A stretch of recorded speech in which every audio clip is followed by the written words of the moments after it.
So I wanted to do a dish that really kind of reflected my heritage, which means a lot to me. I mean, I grew up in Philadelphia, but I was born in Israel, and my family would cook Israeli food my entire life. So of course I pull those influences into my cooking today.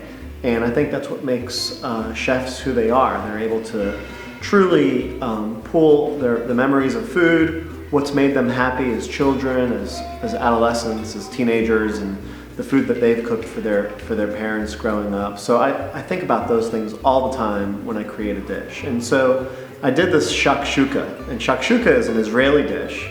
It's tomatoes that are crushed, simmered with onions and spicy peppers, and then you crack eggs into it and cook it right on top of the flame until the eggs are just set. The whites are set, but the yolks are still running. And then you take pita bread and you just eat it with pita bread. And as a kid, that was one of my favorite things growing up, because it was easy to make. My mom could get it together in minutes for dinner, and it just brings back so much fond memories. And when I go to Israel, I always go and seek that out. And there's a good place in Tel Aviv that a Yemenite lady owns, and she makes the best shakshuka in Tel Aviv. So I came to Domenica after a trip to Israel and said, you know, I really want to tap into this dish. How can I make it work here and get people to really like it?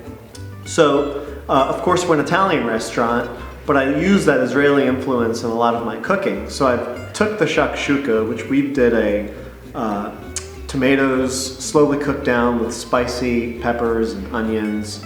We put it into a cast iron dish, and then we topped it with all these beautiful roasted vegetables that we're getting grown locally for us and that we pick up at the market.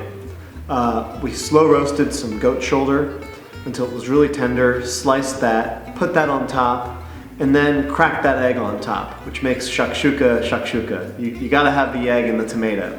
And then roast that in our wood-burning oven that we use to make all the pizzas in. And meanwhile, we make a pita bread essentially with our pizza dough and rub it with za'atar seasoning, which is an Israeli spice of sesame seeds and thyme and oregano and mint. And yeah, so that's pretty much the dish, and we make it here in the kitchen all the time, and we love it, and I hope you enjoy it.